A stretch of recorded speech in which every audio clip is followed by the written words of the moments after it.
Islam dimulai dari seorang diri, yakni Nabi Muhammad SAW, atas keberhasilan dakwah beliau pada periode Mekah dan Madinah. Islam menyebar dan berkembang dengan pesat ke seluruh jazirah Arab, serta ke penjuru dunia atas peran sahabat dan generasi penerus. Tahun 610 Masehi, risalah Islam dimulai yang merupakan kelanjutan dan penyempurna dari risalah sebelumnya, saat Nabi Muhammad SAW diangkat sebagai Rasul dengan adanya penerimaan wahyu pertama Quran Surat Al-Alaq ayat 1-5 yang diawali kata Iqra yang berarti bacalah. Secara garis besarnya, peradaban Islam mulai berkembang saat Rasulullah SAW menjadi khalifah. Beliau wafat dan Islam terus berkembang tepatnya pertengahan abad ke-7 Masehi, yang dilanjutkan kepemimpinannya oleh Khulafa ar-Rasyidin. Kemudian mulai mencapai puncak kejayaannya saat Daulah Umayyah dan Daulah Abbasiyah yang menguasai Eropa dan Asia. Pada masa kejayaan peradaban Islam, terdapat dua daulah atau negara, yaitu Daulah Umayyah atau Cordova dan Daulah Abbasiyah atau Baghdad. Keduanya mampu menjulang ke angkasa membawa kibar kebesaran, menorehkan tinta emas peradaban Islam, kemakmuran, dan kesejahteraan. Martabat Islam mampu mengungguli peradaban lain, seperti halnya negara Eropa Barat pada masa itu masih tenggelam dalam kegelapan yang dikenal dengan Dark Age. Sekaligus, Islam mampu menyelesaikan berbagai problematika yang terjadi pada saat itu. Belum pernah sejarah menorehkan reputasi seperti itu, terkecuali Islam. Disebabkan peran seperti itu, umat Islam pernah berjaya di bidang peradaban dan ilmu pengetahuan selama lebih kurang 7 abad, antara abad 7 sampai 13.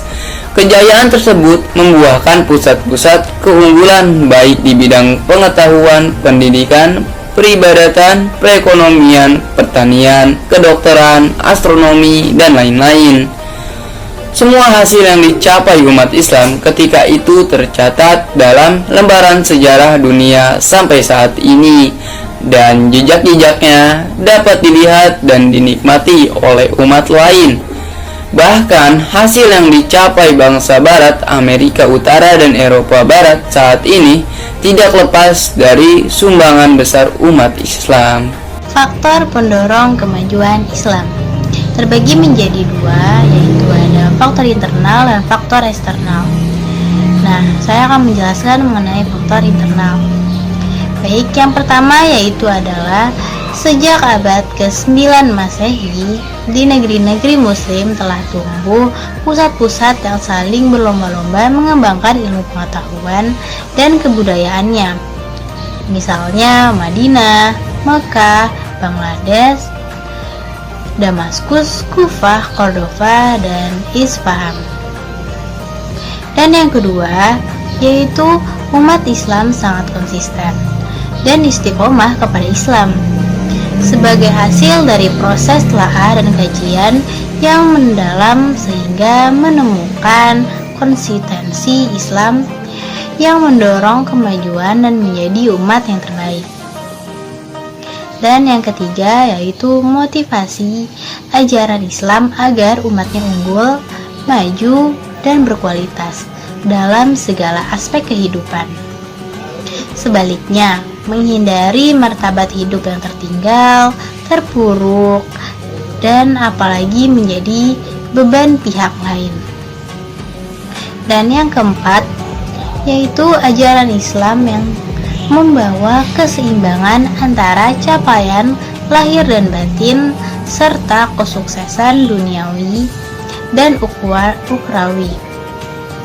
Yang kelima, adanya kebebasan berpikir, mengemukakan pendapat yang dijamin oleh aturan yang berlaku, meskipun ada juga yang berbeda dengan pendapat umum, tetapi tetap menghargai pendapat yang cerdas dan brilian.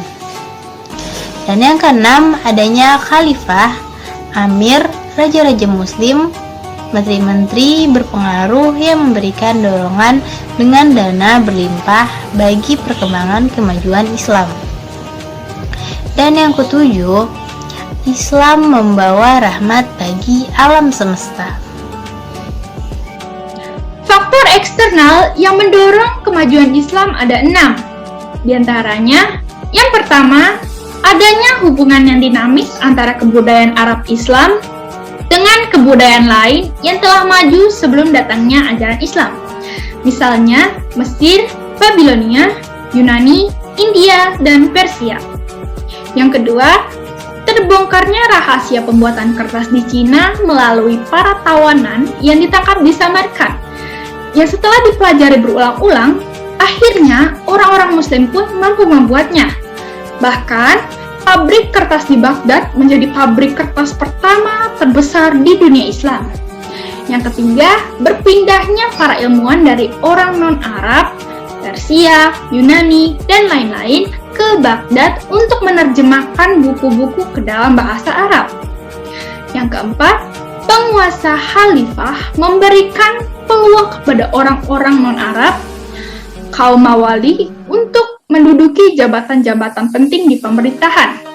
Yang kelima, kemajuan ekonomi yang dibarengi dengan munculnya industri-industri dan perdagangan yang merambah ke berbagai wilayah, sehingga berakibat meningkatnya kesejahteraan masyarakat.